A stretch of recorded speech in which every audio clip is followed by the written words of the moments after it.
VLAN VTP, trunk protocol, and Inter-VLAN routing. Hello and welcome again to the new series of video lessons about Cisco Switch and Catalyst. In this video, I'm gonna talk about VLAN and VTP or VLAN trunking protocol. We are going to learn on how to create a VLAN, setting up a management VLAN, and switch trunk port using ISL and 802.1q.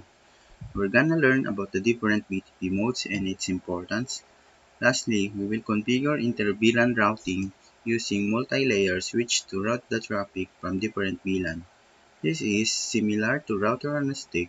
The only difference is that instead of creating sub-interfaces, we will create all VLAN in multi-layer switch, assign an IP, and make them as gateway for all different VLAN. VLAN is an acronym for Virtual Local Area Network. In simplest definition, it is the partition of physical switch into multiple isolated LAN, creating multiple specific broadcast domains that preventing network congestions and control traffic. VLAN operates in the layer 2 of the OSI, which therefore segregates layer 2 network. In other words, two network devices can reach each other when they are on the same VLAN, but cannot reach each other when they are in a different VLAN. First, let's form the Cisco triangle consists of one multi-layer switch and two managed switch. So one multi-layer switch and then two switches, layer 2 switch. Let's connect the switches in triangular form using fast Ethernet. Okay, fast Ethernet. Ethernet 1. I'd like to use the 3 for this. Okay. Then let's change the host names for multi-layer switch. We will call it L2, L3, net PH, SW1, net PH, PH, and then switch 2, SW2, net PH. Next is to use the basic parameters we had compiled from chapter 1.6. Please see the link below. Then edit some host names and then we're good to go. So this is L2, L3. This one is, let's just say MSW. Okay. Copy. And then let's paste it in here. No. Enable. Configure terminal. Paste. Let's check some error. There's no error. So let's do this to the rest of the switch.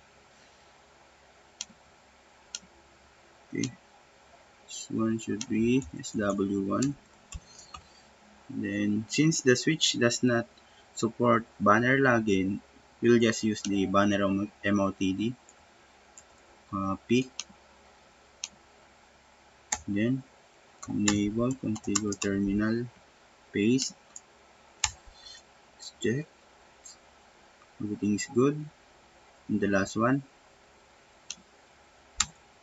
Enable configure terminal.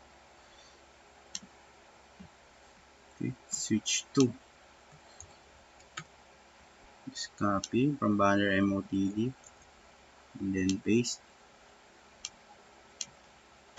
Let's add another 2 switch and connect it to switch 1 and switch 2.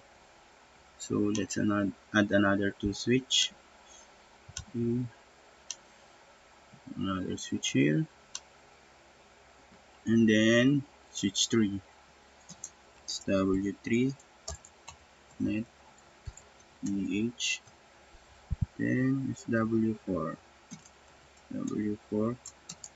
net PH. Okay, we do the same.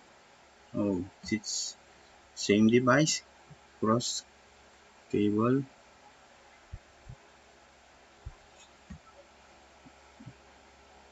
Like to use 7. Okay. Oops.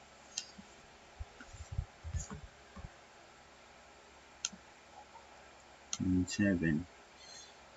Then there you go, configure terminal SW3,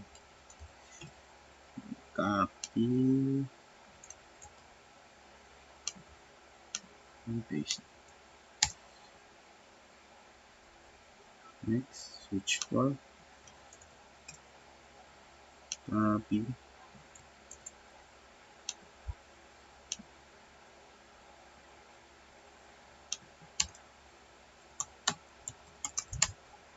paste. Okay. Primarily, connecting two switches has a role to pass traffic from multiple sources or multiple VLAN. When dealing with multiple VLAN, including the native VLAN 1, to pass them all in one link from one device to another is to make the ports trunk link. In Cisco switches, it usually uses the ISL or inter-switch link trunk encapsulation or the IEEE standard 802.1q trunk encapsulation protocol. The difference between the two is that for ISL, a Cisco proprietary trunk protocol which encapsulates the entire frame into a 26-byte header and 4-byte frame check sequence that prevents and transports the 10-bit VLAN ID across the trunk link to ensure traffic from switch to another switch stay on the same VLAN. On the other hand, IEEE standard 802.1q does not encapsulate the entire Ethernet frame.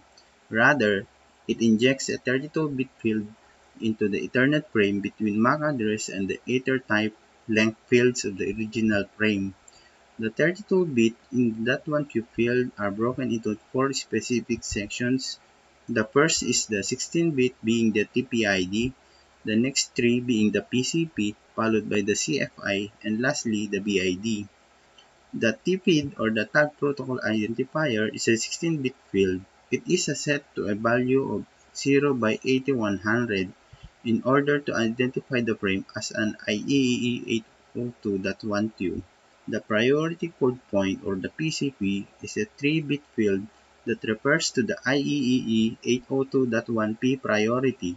The field indicates the frame priority level which can be used for the prioritization of traffic. Field can represent 8 values from 0 through 7. The PCP identifies the traffic just like if it's a data or voice or IPTV. Primarily, 0 to 2 represents the data, 3 to 4 represents the video applications, and the 5 to 7 is the voice. Another is the CFI. The canonical format indicator is a 1-bit value, on or off, that determines whether or not the MAC address is in a non-canonical format. The VLAN identifier or the VID is a 12-bit field. It uniquely identifies the VLAN to which the frame belongs. The field can have a value of 0 and 4095. It is by Cisco's recommendation that all deployments use the IEEE 802.1q standard as this is an inter-vendor operable whereas Cisco ISL is specific to only Cisco switches. Let's configure or the link to be a .1q trunk link since we will be going to a lot to use inter-vendor.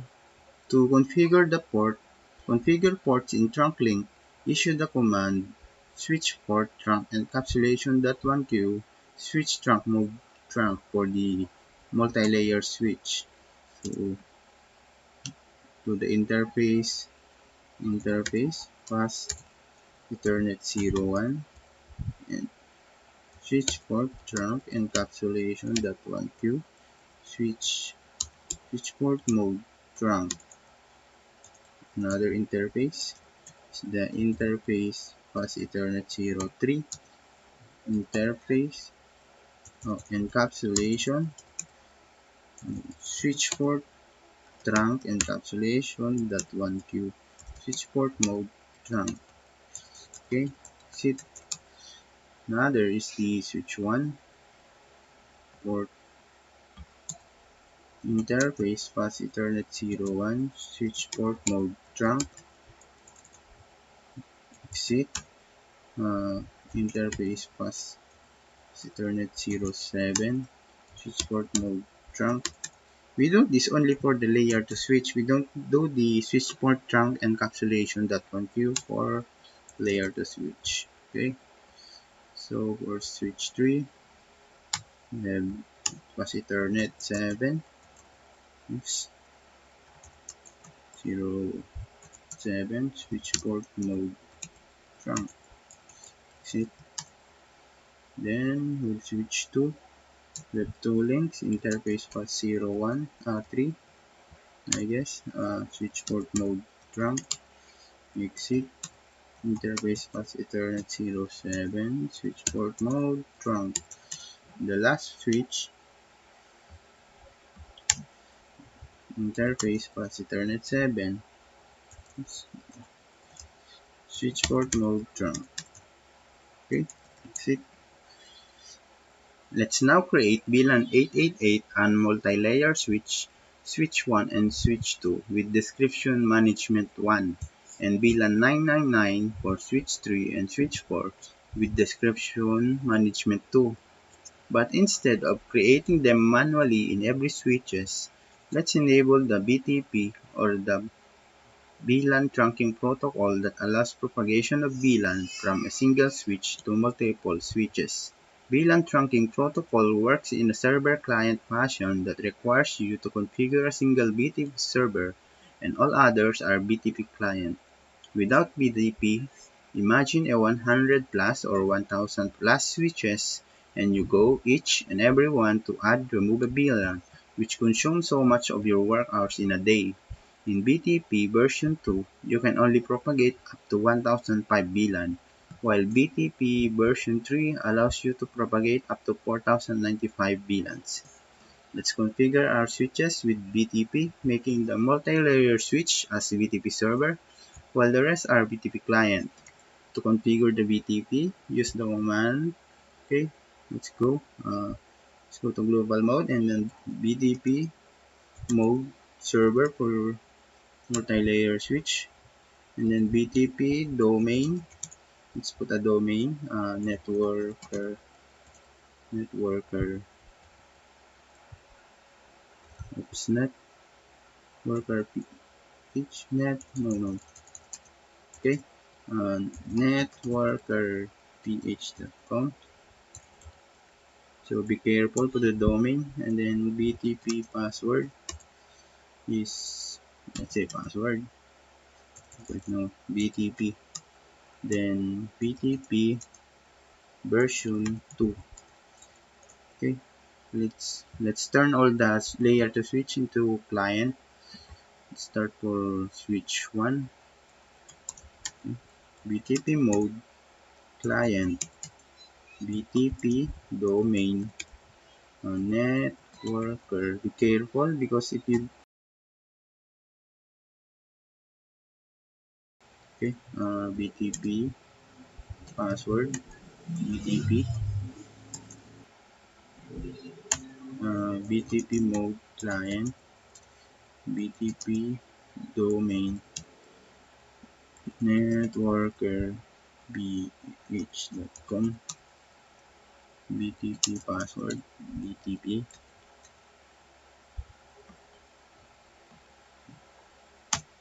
sit, BTP mode client, BTP domain, networker, bh.com, BTP password, BTP. Okay, the last switch, BTP mode client, BTP password, BTP domain, networker ph.com. Okay, to check, let's check the status. Show BTP status. Okay, so we have networker ph.com. Let's now create VLAN. Okay, but first I want to see the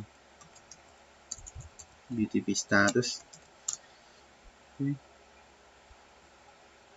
it's networker. Okay, VLAN 88 VLAN 888 name mng-1 zip VLAN 999 name mng-2 zip do shVLAN.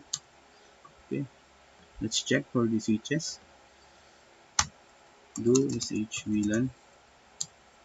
Okay, it gets the update about switch 3.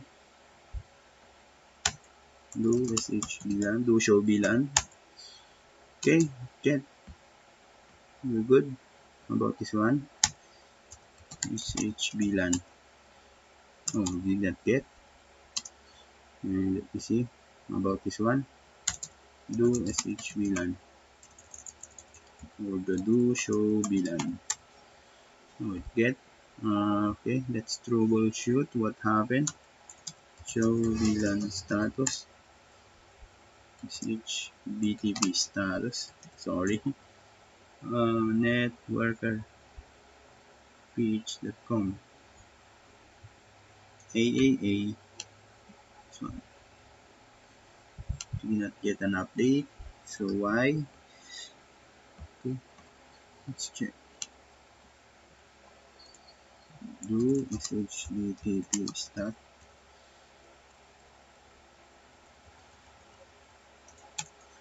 This one is okay.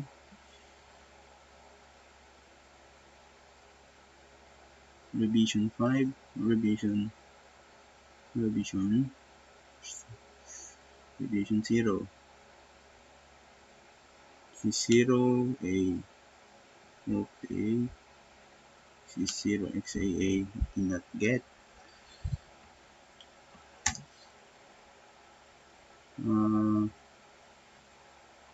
Show run. Let me check the interface. Interface 7. Switch port mode trunk.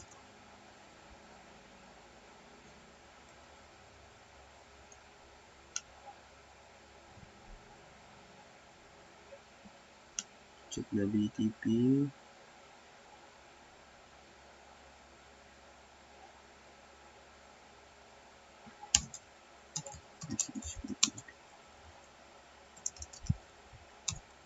Oh, BTP version. Okay, your terminal. Yes, let's change BTP password. BTP. Do shVLAN. BTP start. Okay, it's 7. It's 0A6. It's 0A6. Do shVLAN. Do show VLAN. Okay, it's already there. I think the password is incorrect. Before we create the interfaces, IP interfaces, first I would like to discuss about the VLAN. Being only the server can only create the VLAN or do the management, while client only learn VLAN information from the server. BTP domain, this can be unique to any location. The version is where you set the version you're going to use, and the BTP password is used to prevent unauthorized BTP server. This also protects the network from someone who plug a switch with higher revision than the server. Without the password, the current server copy the VLAN information from the switch with higher revision and bring catastrophic effects to the network. Now we are ready to create a VLAN. VLAN in the world of switches is a logical interface, which is also called switch virtual interface. A VLAN interface can be assigned an IP address, bridge group, interface description, and even the quality of service policy, similar to any fast Ethernet interface. This will enable the switch or layer 2 device the ability to communicate with each other at layer 3. Layer 2 switch can only have a single active VLAN interface, and this is called the management VLAN. To create a management VLAN, let's assign an IP to the VLAN interface. So Let's start with the multi-layer switch. Interface VLAN 8888.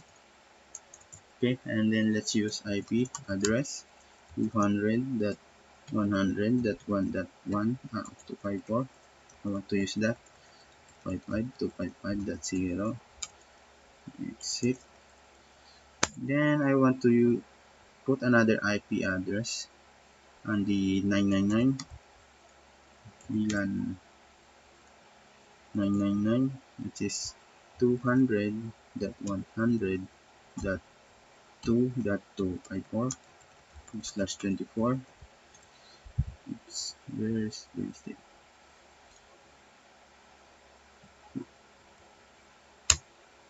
VLAN interface? Okay, keep committing mistake.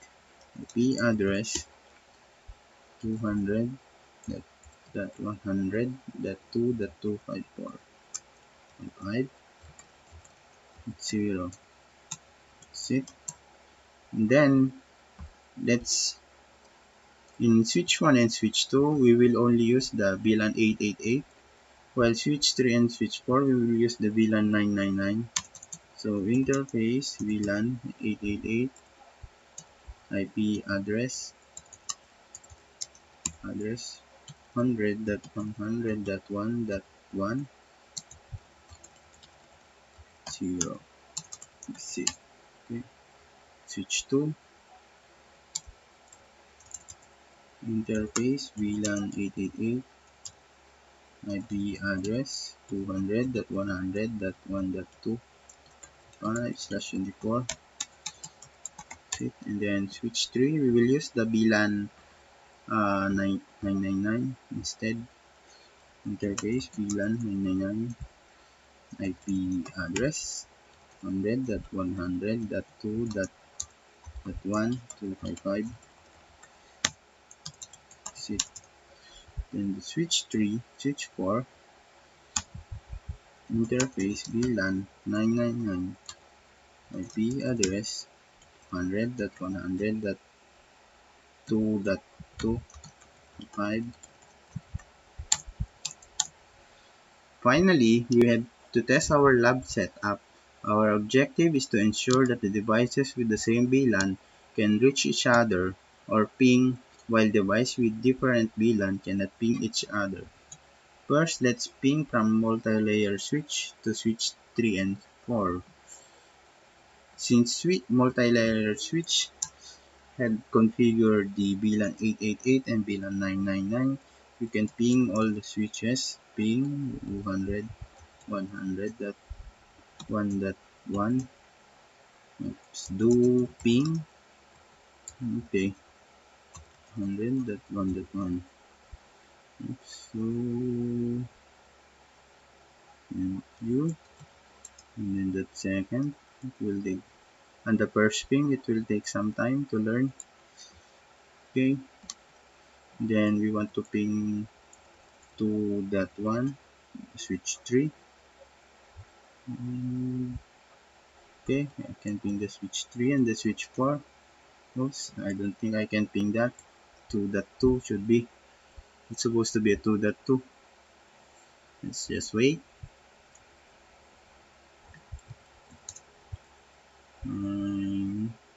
Take some time to learn. And then, okay. How about from switch 1?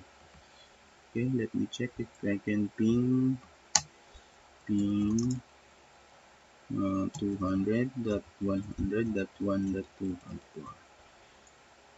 I should do ping.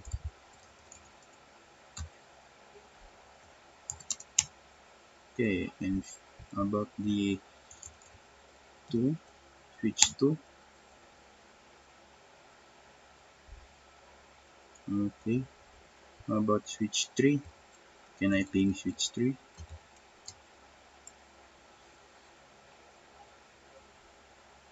Okay, since you're on a different VLAN, I should not be able to ping it. How about switch 4? I shouldn't be able to ping it too.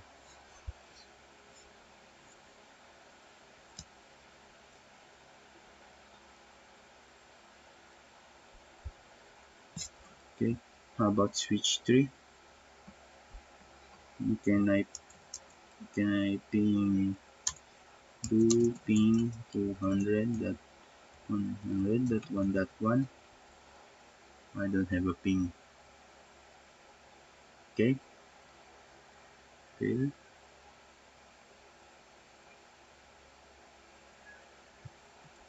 About that switch 2. So did not ping. Cannot ping switch 1. How about switch 2? Lastly, if we want devices from different VLAN to ping each other, we will configure a default gateway for each switches, since the only way to get off a layer 2 segment is through a layer 3 device. This is called Inter-VLAN routing. Also, on the multi-layer switch which serve as a router, enabling the routing capability of the multi-layer switch, we will issue the command IP routing. Okay, let's enable the IP routing capability, IP routing, before we configure the default gateways. Okay. Just like a switch that you have turned on its routing, and then let's IP default. Since we will default it gateway to multi-layer switch, which is 200.100.1.254. That's it, and then switch to the same gateway since they have the same VLAN. IP default 200.100.1.254, and then the switch tree, since they use the 999 VLAN, we will use the second default gateway 100.100.2.254. Last one, IP gate to IP default 200.100.2.254. Okay, let's try to ping from switch 4. Okay, ping 200.100.1. Say the default gateway of the VLAN 999. Okay, can ping. How about switch to switch 1? Okay, I can ping. I can now ping switch 1. How about switch 2? Okay, how about switch 1 to switch 3 and 4? Let me see. Exit. Ping 200.100.2.1. That's switch 3. And then the switch 4. Okay. To wrap up this lesson, I would like to summarize what we have done. First, we learn about VLAN and how to create. Second is we learn all about BTP and its importance. Third is learn about trunk link, which uses the ISL for Cisco and .1Q from IEEE, since we only use the .1Q from IEEE. And finally, the inter-VLAN routing with the multi-layer switch. Please share, like, and if you are new, subscribe to my channel to get the updated lesson. See you on my next video lesson, and thank you.